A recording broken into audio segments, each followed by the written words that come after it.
सभी साधकों में मेरा नमस्कार। आज मैं ब्रह्म परमात्मा गुरु समर्पण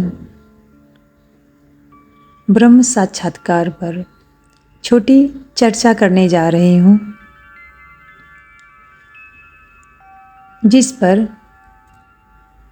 भगवान श्री कृष्ण कहते हैं, मनुष्यानम सहस्रेषु कश्चित्तति सिद्धे एतामपि सिद्धानां कश्चिन्नामं वेत्ति तत्त्वं तम्।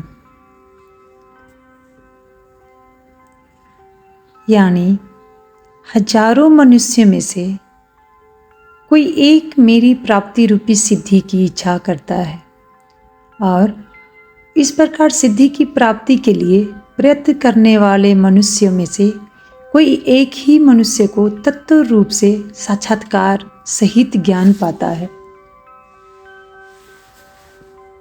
अपनी गलती का एहसास करके दोबारा ना करने का संकल्प करना ही प्रायश्चित होता है। प्रायश्चित करने वाले को तो भगवान भी माफ कर देते हैं। आपका विश्वास ही विश्व की श्वास परमात्मा है। जब आपका जिस दिन किसी भी एक व्यक्ति पर पूर्ण श्रद्धा और संपूर्ण विश्वास स्थिर हो जाता है, तभी से उस शरीर से आपको भगवान का साक्षात आदेश मिलना प्रारंभ हो जाता है।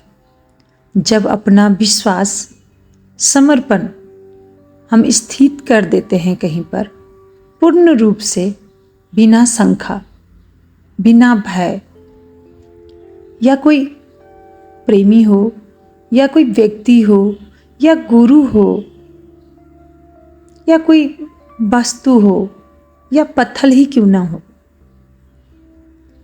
अगर उसी में ब्रह्म को मानकर उस पर आप संपूर्ण अपना विश्वास, श्रद्धा, समर्पण पूर्ण रूप से कर देते हैं, तब संपूर्ण ब्रह्म ही आपकी सहायक बन जाते हैं। तब आपको कोई चिंता करने की आवश्यकता नहीं पड़ती। अपने आप आवश्यकता अनुसार परमात्मा से साक्षात आदेश मिलने प्रारंभ हो जाता है। अपने आप आदेश आने लगते हैं और उसी अनुरूप आप आगे बढ़ने लगते हैं। जिनके गुरु हैं उन सभी को अपने गुरु में पूर्ण श्रद्धा और समर्पण, संपूर्ण विश्वास स्थिर करने का प्रयत्न करना चाहिए। किसी भी गुरु रूपी शरीर को भगवान नहीं समझ लेना चाहिए। उस गुरु रूपी शरीर के मुख से निकलने वाले शब्द तो साक्षात भगवान का ब्रह्म स्वरूप रूपी ब्रह्मवाणी होती है। हमें शब्दों पर ध्यान देना चाहिए, गुरु के शरीर की ओर ध्यान नहीं देना चाहिए कि वो क्या करते हैं, कहाँ है, अपने जीवन में क्या कर रहे हैं। गुरु के तो केवल शब्दों पर ही ध्यान देना चाहिए। गुरु से कभी भी बहस नहीं करनी चाहिए। गुरु से प्रश्न भी कम से कम शब्दों में और निर्मल भाव से, शुद्ध भाव से, प्रेम भाव से करना चाहिए। प्रश्न को कभी भी समझाने का प्रयत्न नहीं करनी चाहिए, क्योंकि गुरु अपने में समझ रहती है। वो जो बोलते हैं कुछ सोचकर ही बोलते हैं, जो करते हैं सोचकर ही करते हैं। क्षण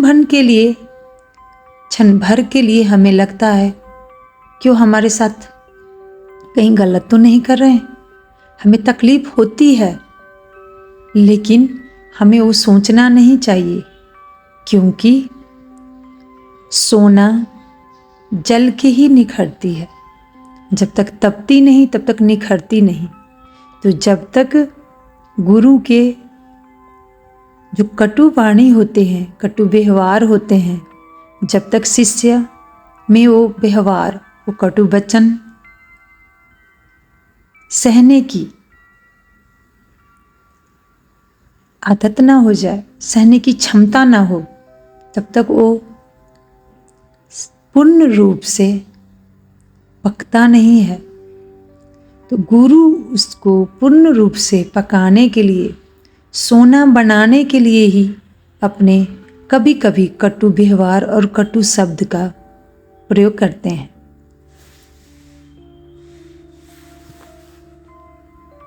समस्त प्रयत्न करने के बाद भी गुरु के प्रति पूर्ण श्रद्धा और संपूर्ण विश्वास स्थिर नहीं हो पाता है, तो ऐसे गुरु का त्याग कर देना ही उचित होता है। ऐसे गुरु के त्याग में ही शिष्य का हित छिपा होता है। गुरु वो होता जिसके सानिध्य से मन को शांति और आनंद का अनुभव हो, न कि किसी प्रकार का भार महसूस हो। आनंद ही भगवान का शब्द ब्रह्म स्वरूप होता है। इसीलिए गुरु के द्वारा ही ब्रह्म का साक्षात्कार शब्द ब्रह्म रूप में होता है। जो पूर्ण श्रद्धा और संपूर्ण विश्वास के साथ उस शब्द रूपी ब्रह्म को धारण कर लेता है, उसी में से वो ब्रह्म ज्ञान रूप में प्रकट होने लगता है। मनुष्य रूपी शरीर में स्थित जीव को भगवान का साक्षात्कार क्रमशः 3 रूप में होता है। पहला ब्रह्म स्वरूप शब्द ज्ञान रूप में, दूसरा परमात्मा स्वरूप त्रिगुण निराकार रूप में,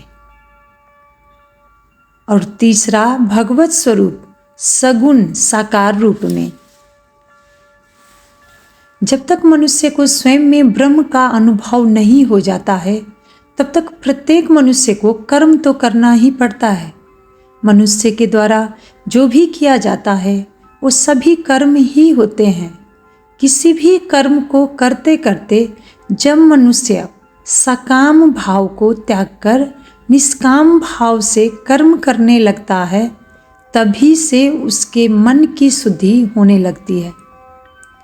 जैसे जैसे मनुष्य के मन की शुद्धि होती जाती है, वैसे वैसे ब्रह्म के स्वरूप का अनुभव होने लगता है। तभी शब्दों का वास्तविक अर्थ समझ में आने लगता है। यही से ज्ञान स्वयं प्रकट होने लगता है। इसी को ब्रह्म साक्षात्कार भी कहते हैं। ब्रह्म साक्षात्कार के बाद ही मनुष्य पूर्ण रूप से प्रभु के शरणागत होने की विधि को जानने लगता है। जैसे जैसे मनुष्य अपने जीवन का प्रत्येक क्षण प्रभु को समर्पित करता चला जाता है, वैसे वैसे ही वह अपनी आत्मा की ओर बढ़ने लगता है। वैसे वैसे ही वह अपने आत्मन की ओर बढ़ने लगता है। तब उससे आत्मन में ही परमात्मा का अनुभव लगता है। यही से जीव स्वयं को अकर्ता और आत्मा को कर्ता समझने लगता है, और तभी से वह जीव कर्म के बंधन से मुक्त हो जाता है। तब जीव का वो मनुष्य रूपी शरीर केवल एक यंत्र मात्र रह जाता है। तब उस शरीर के द्वारा जो भी कर्म होते हुए दिखाई देते हैं, वो किसी भी प्रकार के फल उत्पन्न नहीं कर पाते हैं। जब वो मनुष्य रूपी शरीर में स्थित जीव पूर्व जन्मों के फल प्रारब्ध को संपूर्ण रूप से भोग लेता है, तब वो मनुष्य रूपी शरीर में स्थित जीव मनुष्य रूपी शरीर का त्याग होने के बाद भगवान का साकार रूप में दर्शन करके भगवान के धाम में प्रवेश पा जाता है, जहाँ पहुंचकर जीव नित्य आनंद में लीन होकर सच्चिदानंद स्वरूप में स्थित हो जाता है। यही मनुष्य जीवन का एकमात्र परम लक्ष्य होता है। मेरे समझ से, बुझ से मैंने जो पढ़ा, मैंने जो देखा, जो सीखा या जो अनुभूति की, उस पर मैंने ये वीडियो बनाई है। अगर कोई कमेंट हो और कोई प्रश्न हो या कुछ सुझाव हो तो कृपया दीजिएगा। धन्यवाद। नमस्कार।